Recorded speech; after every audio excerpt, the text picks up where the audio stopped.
Welcome to Simplified UPSC by PPP, where we listen, learn, and grow together. Detailed notes in English and Hindi, plus practice questions for prelims and mains, only on our Telegram channel. Link in description. Want early access to all videos of this series? Join our paid Telegram group for just 499 rupees. One-time payment, lifetime access. WhatsApp now to join us. नमस्कार दोस्तों और UPSC aspirants simplified UPSC by PPP channel पर आपका फिर से स्वागत है। नमस्कार। आज हम इतिहास के एक ऐसे फाउंडेशनल टॉपिक की गहराई में उतरेंगे जो आपकी यूपीएससी सिलेबस खासकर इतिहास और विश्व इतिहास के लिए बेहद जरूरी है। बिल्कुल। आज का विषय है रूसी साम्राज्य की जड़ें, उसकी शुरुआत कैसे हुई, कहाँ से हुई। हाँ, और हम इसे पूरी बारीकी से समझने वाले हैं। हमारा आधार जो है वो रहेगा स्रोत सामग्री, जैसे आपकी टेक्स्ट बुक्स का चैप्टर 11 सेक्शन 2 या वैसे ही प्रामाणिक स्रोत। जी। हमारा मिशन है शुरुआती बस्तियों से लेकर 1480 में मंगोल शासन से रूस की मुक्ति तक के सफर को हर जरूरी नाम, तारीख, घटना और राजनीतिक पहलू को ध्यान में रखते हुए विस्तार से समझना, संक्षेप में नहीं बल्कि गहराई से। सही कहा। लक्ष्य है एक ठोस समझ विकसित करना, क्योंकि इतिहास की ये कड़ियां आपस में जुड़ी हुई हैं। हर विवरण मायने रखता है ना? बिल्कुल। तो चलिए शुरू करते हैं भूगोल से, यानी जमीन से, जहां से हर सभ्यता की कहानी आप कह सकते हैं आकार लेती है। हाँ। काला सागर के उत्तर का विशाल मैदान। हाँ, ये एक बहुत बड़ा भूभाग है और यहाँ नदियाँ शुरू से ही केंद्रीय भूमिका में रही हैं। हाँ, नदियां मौलिक थीं। आप शुरुआती रूसी इतिहास को नदी प्रणालियों को समझे बिना समझ ही नहीं सकते।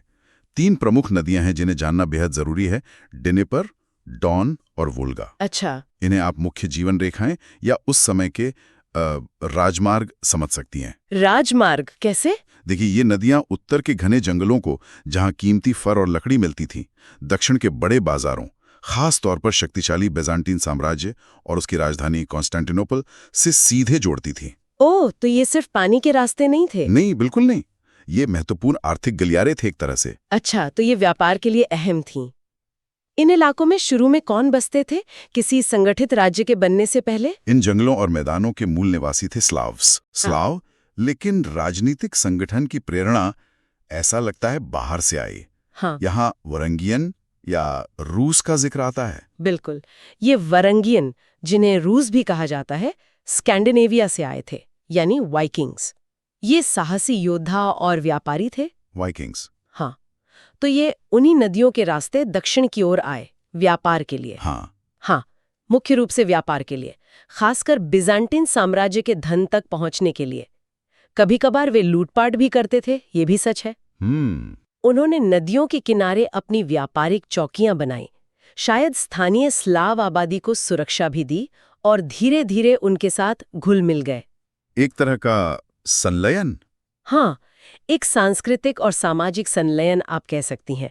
और इसी घुलने मिलने से एक एकीकृत राजनैतिक पहचान की नींव पड़ी। और इसी नींव पर रूस की स्थापना की कहानी टिकी है, जिसमें एक प्रमुख नाम आता है रोरिक, एक वाइकिंग प्रमुख। एक महत्वपूर्ण कथा के अनुसार स्लावों ने खुद रूरिक जैसे रूस नेताओं को उन पर शासन करने के लिए आमंत्रित किया, शायद बेहतर संगठन या सुरक्षा की चाह में। दिलचस्प। तो इस कथा के बाद क्या ठोस घटना हुई जिसे हम रूस के इतिहास का शुरुआती बिंदु मान सकते हैं? यहाँ एक अहम तारीख और जगह है जो यूपीएससी के लिहाज से याद रखनी जरूरी है। रूरिक ने उत्तर में नोवगोरोड शहर की स्थापना की। नवगोरोड। साल था 862 ईस्वी। इसे रूस का पहला मान्यता प्राप्त राजनीतिक केंद्र माना जाता है। 862 एडी, इसे नोट कर लीजिए। 862, नोवगोरोड, रूरिक, पहला संगठित सत्ता केंद्र। लेकिन सत्ता का केंद्र नोवगोरोड में हमेशा नहीं रहा, ये दक्षिण की ओर खिसका। क्यों? हाँ, देखिए, रूरिक के उत्तराधिकारियों ने एक ज्यादा रणनीतिक जगह की तलाश की, ऐसी जगह जो दक्षिण के व्यापार मार्गों और खासकर बिजांटीन साम्राज्य से बेहतर जुड़ाव दे सके, आर्थिक और सांस्कृतिक दोनों तरह से। और वो जगह बनी कीव। जी हाँ, कीव, नीपर नदी के किनारे बसा हुआ। नोवगोरोड की तुलना में कॉन्स्टेंटिनोपल तक पहुंच यहाँ से बहुत आसान थी। तो ये सिर्फ राजधानी बदलना नहीं था? नहीं, ये पूरे राज्य के गुरुत्वाकर्षण केंद्र को दक्षिण में ले जाना था। उसे सीधे बिजांटीन दुनिया से जोड़ना था, एक बड़ा स्ट्रेटेजिक शिफ्ट था ये। और बिज़ेंटाइन दुनिया से ये जुड़ाव सिर्फ व्यापार तक सीमित नहीं रहा। यहीं से रूस के सांस्कृतिक और धार्मिक चरित्र की दिशा तय हुई। इसमें प्रिंसेस ओल्गा, राजकुमारी ओल्गा का जिक्र आता है। राजकुमारी ओल्गा मध्य 10वीं शताब्दी में। हाँ, उन्होंने कॉन्स्टेंटिनोपल का दौरा किया और वहां पूर्वी रूढ़वादी ईसाई धर्म अपना लिया। अच्छा। वो ऐसा करने वाली पहली प्रमुख शासक थीं, लेकिन ये उनका व्यक्तिगत फैसला था, मतलब पूरे राज्य का नहीं। पूरे राज्य का धर्म परिवर्तन करने का श्रेय उनके पोते व्लादिमीर को जाता है। ये कदम रूस के इतिहास के सबसे महत्वपूर्ण भू राजनीतिक फैसलों में से एक माना जाता है। बिल्कुल। लेकिन उन्होंने ये फैसला कैसे लिया? क्या दूसरे धर्मों पर विचार किया? वृत्तांत बताते हैं कि उन्होंने दूत भेजे थे। इस्लाम, यहूदी धर्म, पश्चिमी ईसाई धर्म सबको परखा गया। अच्छा। कहते हैं दूत इस्लाम और यहूदी धर्म की सादगी से और पश्चिमी ईसाई धर्म से सामान्य रूप से प्रभावित हुए। लेकिन बिज़ेंटियम ने बाजी मार ली। कैसे? हाँ, कहानी के अनुसार कॉन्स्टेंटिनोपल में शायद हागिया सोफिया चर्च की भव्यता और सेवाओं की सुंदरता देखकर दूत अभिभूत हो गए। उन्होंने कहा, हमें नहीं पता था कि हम स्वर्ग में थे या पृथ्वी पर। वाओ! तो व्लादिमीर ने पूर्वी रूढ़िवादी ईसाई धर्म चुना। उन्होंने खुद बपतिस्मा लिया और फिर आया निर्णायक कदम, कीव में नीपर नदी में सामूहिक बपतिस्मा का आदेश। ये कब हुआ? साल था 989 ईस्वी। इसे भी याद रखना है। इस घटना ने पूर्वी रूढ़िवादी ईसाई धर्म को औपचारिक रूप से कीवन रूस का राजकीय धर्म बना दिया। और इसका असर सिर्फ धर्म तक सीमित नहीं था ना? बिल्कुल नहीं। इसने रूस को सीधे बिज़ेंटाइन कानून, कला, संस्कृति और लेखन से जोड़ दिया। सिरिलिक वर्णमाला, जो स्लाव भाषाओं के लिए अनुकूलित थी, इसी के साथ आई। इसने रूस के चरित्र को मौलिक रूप से गढ़ा। कीव भी इस साधारण लकड़ी के किलों के शहर से एक समृद्ध, शिक्षित, धार्मिक राजधानी में बदल गया। और व्लादिमीर ने राज्य का विस्तार भी किया। जी हाँ, पश्चिम और उत्तर में विस्तार किया और दक्षिण में खानाबदोश, पिचनेक्स जैसे समूहों से सीमाओं की रक्षा भी की। इसके बाद आता है कीवन रूस का स्वर्ण युग। व्लादिमीर के बेटे यारोस्लाव द वाइज के शासनकाल में 1019-1054। इन्हें बुद्धिमान क्यों कहा जाता है? यारोस्लाव एक कुशल राजनयिक, कानून निर्माता और संस्कृति के संरक्षक थे। कूटनीति में उन्होंने अपनी बेटियों और बहनों की शादियां यूरोप भर के शाही परिवारों, France, Sweden, Norway, Hungary, Poland में करवाईं। अच्छा, मतलब ये रणनीतिक गठबंधन थे? हाँ, बिल्कुल। इनसे शांति और व्यापार को बढ़ावा मिला और कीव एक सम्मानित शक्ति बन गया। और घरेलू मोर्चे पर कानून और संस्कृति में क्या योगदान था? दो मुख्य बातें। पहला, उन्होंने रूस की पहली व्यापक कानून संहिता बनवाई। ये बिज़ांटीन कानूनों पर आधारित थी, लेकिन कीवन समाज के हिसाब से ढाली गई थी, जिसमें व्यापार और संपत्ति से जुड़े नियमों पर खास जोर था। दूसरा, उन्होंने कीव में पहली लाइब्रेरी, पुस्तकालय स्थापित की, जो शिक्षा और ज्ञान के प्रति उनके समर्पण को दिखाता है। उनके समय में ईसाई धर्म भी खूब फला फूला। कितना? सोचिए, 12वीं सदी तक कीव में करीब 400 चर्च थे। 400 चर्च, ये वाकई एक शानदार दौर था। लेकिन यहीं पर एक विडंबना है। यारोस्लाव की मृत्यु 1054 के बाद ही पतन शुरू हो गया, और इसका कारण उन्हीं का एक फैसला बताया जाता है। हाँ, उनकी महत्वपूर्ण त्रुटि, उत्तराधिकार का मुद्दा। उन्होंने राज्य को अपने सबसे बड़े बेटे को सौंपने की बजाय अपने सभी बेटों में बांट दिया। शायद ये पुरानी स्लाव परंपरा थी, लेकिन एक बड़े एकीकृत राज्य के लिए ये विनाशकारी साबित हुआ। परिणाम क्या हुआ? बेटों ने आपस में लड़ना शुरू कर दिया। ये परंपरा बन गई और पीढ़ियों तक आंतरिक संघर्ष चलता रहा। भाई भतीजों से, चचेरे भाई चचेरे भाइयों से। राज्य अंदर से खोखला होता गया। और ये आंतरिक कमजोरी ऐसे समय आई जब बाहरी दबाव भी बढ़ रहे थे, जैसे क्रूसेड्स, धर्मयुद्ध, जो 1095 से शुरू हुए। दूर होते हुए भी इनका कीव पर असर पड़ा। हाँ, अप्रत्यक्ष रूप से। धर्मयुद्धों ने पूर्वी भूमध्य सागर में भारी उथल-पुथल मचाई। इससे कीव का बिज़ेंटियम के साथ जो महत्वपूर्ण व्यापार मार्ग था, नीपर नदी वाला, वो बाधित हो गया, कम भरोसेमंद और कम लाभदायक रह गया। तो आंतरिक कला और आर्थिक गिरावट, कीवन रूस कमजोर, बिखरावा और असुरक्षित हो गया। बिल्कुल। और इसी कमजोर स्थिति का फायदा उठाया पूर्व से आई एक नई ताकत ने, मंगोल्स। मंगोल आक्रमण 1200 के दशक में चंगेज खान ने मंगोल जनजातियों को एकजुट किया था। रूस पर हमला कब और किसके नेतृत्व में हुआ? रूसी भूमि पर आक्रमण 1230 के दशक में शुरू हुआ।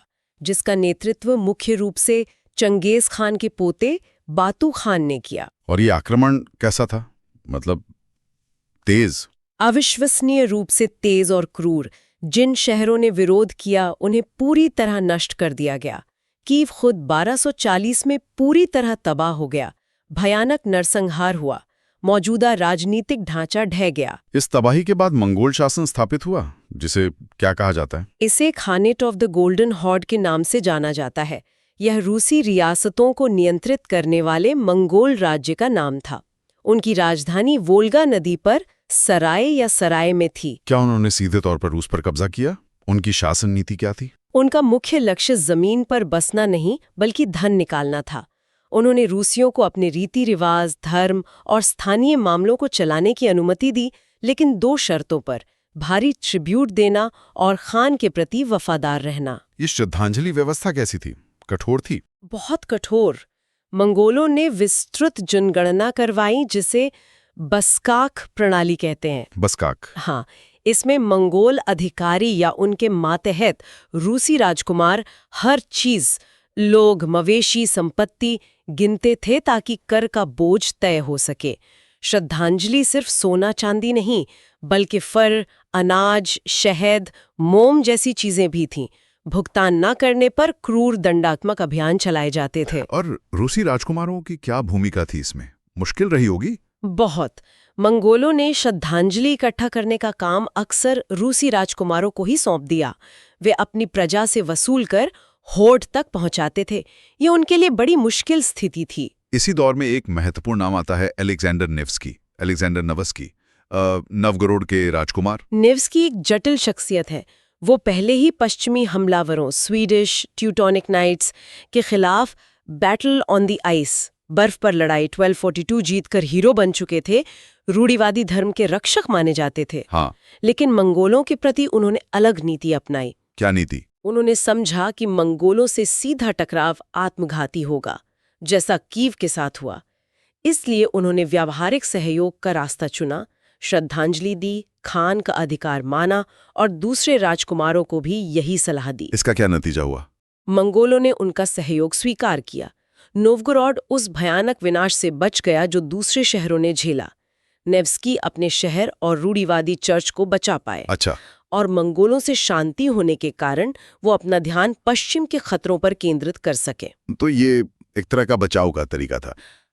मंगोल शासन के दीर्घकालिक परिणाम क्या हुए? सबसे बड़ा असर क्या था? सबसे बड़ा असर था अलगाव, आइसोलेशन। लगभग 2 सदियों के मंगोल शासन ने रूस को पश्चिमी यूरोप से काट दिया। किस तरह का अलगाव? मतलब विकास रुक गया? हाँ, देखिए, जब पश्चिमी यूरोप में उत्तर मध्य युग, पुनर्जागरण की शुरुआत, विश्वविद्यालयों का विकास, नए राजनीतिक विचार, व्यापारी गणराज्यों का उदय हो रहा था, रूस इस सब से काफी हद तक अछूता रहा। उसका विकास पथ अलग हो गया। पश्चिम के प्रति एक विशिष्टता और शायद संदेह की भावना मजबूत हुई। और क्या इसका रूस की राजनीतिक व्यवस्था पर भी असर पड़ा? आपने निरंकुशता का जिक्र किया। हाँ, इसने निरंकुशता, ऑटोक्रेसी के विकास में योगदान दिया। यहाँ एक विरोधाभास है। श्रद्धांजलि व्यवस्था ने रूसी राजकुमारों को खान का पक्ष जीतने के लिए आपस में प्रतिस्पर्धा करने पर मजबूर किया। कौन सबसे अच्छा कर वसूलता है, कौन अपने इलाके में शांति रखता है। तो मंगोलों ने अनजाने में ही सबसे कुशल या क्रूर राजकुमारों के अधीन सत्ता के केंद्रीकरण को बढ़ावा दिया। बिल्कुल। खान अक्सर किसी एक राजकुमार को ग्रैंड प्रिंस की उपाधि देते थे, जिससे उसे दूसरों पर वरीयता मिलती थी। इससे शक्ति धीरे धीरे कुछ खास केंद्रों की ओर सिमटने लगी, खासकर मॉस्को की ओर। कमजोर रियासतें खत्म होती गईं और सत्ता उन लोगों के हाथ में केंद्रित हुई जो मंगोल व्यवस्था को साधना जानते थे। मंगोल शासन के दौरान संस्कृति का क्या हुआ, खासकर रूढ़िवादी चर्च का? चर्च न केवल जीवित रहा बल्कि और मजबूत हुआ। ये उन कुछ एकीकृत संस्थानों में से एक था जो सीधे मंगोल नियंत्रण में नहीं था। ये रूसी पहचान का केंद्र बन गया। अच्छा। इसी दौर में रूसी धार्मिक कला और वास्तुकला ने अपना विशिष्ट चरित्र ग्रहण किया। जैसे कि आइकन यानी प्रतिकृतियां। उनकी क्या खासियत थी? रूसी आइकन बिजांटिन परंपरा से निकले, पर उनकी अपनी शैली विकसित हुई। ये यथार्थवादी तस्वीरें नहीं बल्कि आध्यात्मिक दुनिया की प्रतीकात्मक खिड़कियां हैं। अच्छा, मतलब सिंबल ज्यादा थे। हाँ, इनमें लंबी शैलीबद्ध आकृतियां, प्रतीकात्मक रंग, सोना दिव्य प्रकाश, लाल शहादत देवत्व, नीला पारलौकिकता दिखते हैं। उद्देश्य सांसारिक रूप नहीं, आध्यात्मिक सत्य बताना होता है। और वास्तुकला में प्रसिद्ध अनियन डोम्स, प्याज के आकार के गुंबद, ये इसी दौर में और बाद में ज्यादा विशिष्ट बने। ये बिज़ेंटाइन गुंबद का रूसी रूपांतरण है। इसके व्यावहारिक कारण भी थे। बर्फ आसानी से फिसल जाती है और प्रतीकात्मक अर्थ भी, प्रार्थना में उठती मोमबत्ती की लौ। ये रूसी रूढ़िवादी चर्च की पहचान बन गए। तो मंगोल काल में अलगाव के बावजूद चर्च मजबूत हुआ, कला विकसित हुई और सत्ता मॉस्को की ओर केंद्रित होने लगी। मॉस्को ही क्यों? इसके स्थान में क्या खास था? मॉस्को का स्थान बहुत रणनीतिक था। ये रूसी भूमि के केंद्र में था, जंगलों और दलदलों से घिरा, जिससे हमला करना मुश्किल था। और सबसे महत्वपूर्ण, ये तीनों महान नदियों नीपर, डॉन और वोल्गा के उद्गम स्थलों या सहायक नदियों के पास था। अच्छा, तो मतलब ये नदियों को जोड़ने वाले जमीनी रास्तों, पोर्टेजेस को नियंत्रित कर सकता था। हाँ बिल्कुल, ये एक अहम चौराहा बन गया। मॉस्को के राजकुमार इन प्रमुख नदी प्रणालियों के बीच होने वाले व्यापार को नियंत्रित कर सकते थे और उस पर कर लगा सकते थे। जब कीव जैसे पुराने केंद्र कमजोर पड़े तो मॉस्को को ये भौगोलिक लाभ मिला। भूगोल के साथ साथ नेतृत्व भी जरूरी था। यहाँ आइवन आई का नाम आता है, जिन्हें मनी बैग भी कहा जाता है। इवान प्रथम 14वीं सदी की शुरुआत में ने मॉस्को को प्रमुखता दिलानी शुरू की। उन्हें मनी बैग या कलिता पर्स उनकी चालाकी और मंगोलों के साथ बेहद सफल सहयोग के कारण कहा गया। क्या कोई खास घटना थी जिसने उन्हें इतना शक्तिशाली बना दिया? हाँ, 1320 के दशक के अंत में मॉस्को के प्रतिद्वंदी शहर ट्वेर में मंगोलों के खिलाफ विद्रोह हुआ। इवान ने मंगोलों का साथ दिया और क्रूरता से विद्रोह को कुचलने में मदद की। इससे मॉस्को को क्या फायदा हुआ? बहुत बड़ा फायदा। मंगोलों ने इवान प्रथम को सभी रूसी भूमि से श्रद्धांजलि वसूलने वाला एकमात्र कर संग्रहकर्ता, टैक्स कलेक्टर नियुक्त कर दिया। ओह, इससे उसे अपार शक्ति और धन मिला, इसीलिए मनी बैग।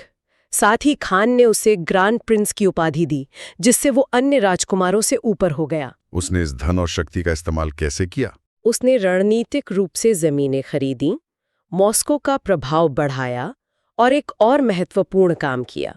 उसने रूसी रूढ़िवादी चर्च के प्रमुख मेट्रोपॉलिटन को मॉस्को को अपना स्थायी आसन बनाने के लिए मना लिया। तो मॉस्को आध्यात्मिक राजधानी भी बन गया। हाँ, निर्विवाद रूप से। इवान प्रथम ने मॉस्को के लिए राजनीतिक, आर्थिक और आध्यात्मिक शक्ति तीनों का आधार तैयार कर दिया। और उनके उत्तराधिकारियों ने इसी नीति को जारी रखा। मंगोलों से सहयोग, धीरे धीरे शक्ति और भूमि का संचय और मॉस्को का कद बढ़ाना। बिल्कुल, ये सिलसिला आइवन III यानी इवान तृतीय तक चला। शासनकाल लगभग 1462-1505। इस समय तक हालात बदल रहे थे। कैसे? गोल्डन होर्ड अब अंदरूनी झगड़ों के कारण काफी कमजोर हो चुका था। इवान तृतीय ने ये कमजोरी भांप ली। उन्हें लगा कि मॉस्को अब इतना शक्तिशाली है कि मंगोलों से निर्णायक रूप से अलग हुआ जा सकता है। तो उन्होंने चुनौती दी। हाँ, उन्होंने मंगोल अधिकार को खुले तौर पर चुनौती देना शुरू कर दिया, पूरी श्रद्धांजलि देने से इनकार कर दिया। और इसी समय उन्होंने एक नई उपाधि भी अपनाई, जार। हाँ, जार, ये सीजर का रूसी रूप है। ये उपाधि लेकर इवान तृतीय खुद को रोम और खासकर बिजेंटियम, जो 1453 में गिर चुका था, का उत्तराधिकारी बता रहे थे। तीसरा रोम की अवधारणा, यानी वो खुद को एक पूर्ण संप्रभु शासक घोषित कर रहे थे। तो उन्होंने मंगोलों को चुनौती दी। अंतिम मुक्ति कैसे मिली? क्या कोई बड़ी लड़ाई हुई? दिलचस्प बात है, नहीं। मंगोल शासन का अंत 1480 में एक रक्तहीन गतिरोध, ब्लडलेस स्टैंड ऑफ से हुआ। कहाँ और कैसे? ये तो सुनने में अजीब लगता है। मॉस्को के दक्षिण पश्चिम में उग्रा रिवर, उब्रा नदी पर इवान तृतीय अपनी सेना लेकर पहुंचे। गोल्डन होर्ड का खान भी अपनी सेना लेकर आया उसे फिर से अधीन करने। अच्छा। दोनों सेनाएं हफ्तों तक नदी के आर पार खड़ी रहीं। छोटी मोटी झड़पें हुईं, पर कोई बड़ी निर्णायक लड़ाई नहीं हुई। फिर क्या हुआ? इवान अपनी जगह डटे रहे। उन्होंने रूसी संकल्प और नई सैन्य ताकत का प्रदर्शन किया। अंततः मंगोल सेना पीछे हट गई। बिना लड़े? हाँ, शायद इवान की ताकत देखकर, या अपने आंतरिक मामलों के कारण, या शायद वे अपनी घटी हुई सेना को जोखिम में नहीं डालना चाहते थे, वे बिना लड़े वापस चले गए। और इसी घटना को मंगोल शासन का अंत माना जाता है। हाँ, 1480 में उग्रा नदी पर यह गतिरोध और मंगोलों का पीछे हटना पारंपरिक रूप से रूस की मंगोल जुए से अंतिम मुक्ति का क्षण माना जाता है। मनोवैज्ञानिक बाधा टूट गई थी।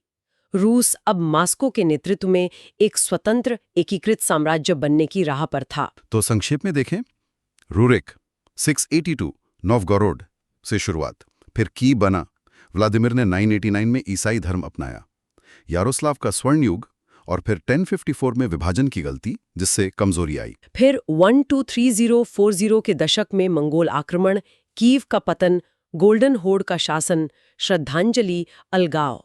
लेकिन नेव्स्की का सहयोग और अनजाने में सत्ता का केंद्रीकरण। फिर 1320 के दशक में इवान मनीबैग और मास्को का उदय। और अंत में इवान तृतीय का जार बनना और 1480 में उग्रा नदी पर मुक्ति। यूपीएससी के लिए ये सारे पड़ाव बहुत महत्वपूर्ण हैं। बिल्कुल। इस पूरी अवधि को देखें तो एक पैटर्न उभरता है।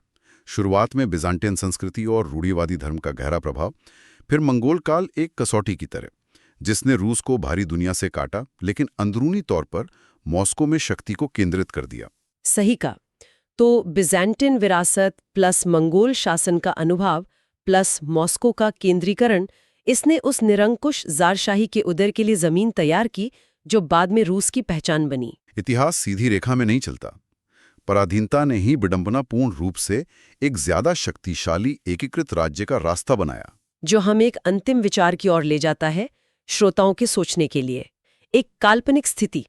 हाँ, सोचिए अगर यारोस्लाव द वाइज ने 1054 में राज्य को बांटने की वो गलती ना की होती, अगर कीयवन रूस मजबूत और एकीकृत बना रहता, तो क्या वो मंगोलों का सामना कर पाता? क्या रूस का राजनीतिक रास्ता अलग होता? क्या वो यूरोप से ज्यादा जुड़ा रहता? क्या मॉस्को कभी इतना शक्तिशाली बन पाता? जानना असंभव है, पर यह सवाल यारोस्लाव के फैसले और मंगोल विजय के गहरे और लंबे समय तक चलने वाले प्रभावों को समझने में मदद करता है ना? निश्चित रूप से। तो दोस्तों, इस विश्लेषण से यूपीएससी के लिए आपके मुख्य टेकअवेज क्या हैं? नीचे टिप्पणी अनुभाग में अपने विचार जरूर साझा करें, खासकर उस काल्पनिक स्थिति वाले सवाल पर। और हाँ, अगर आपको सिंप्लीफाइड यूपीएससी बाय पीपीपी की ये गहरी पड़ताल पसंद आई तो वीडियो को लाइक, शेयर और चैनल को सब्सक्राइब करना ना भूलें। अगले अंक तक पढ़ते रहिए। Thanks for watching. Follow us on Telegram and Instagram. Don't forget to like, share, and subscribe.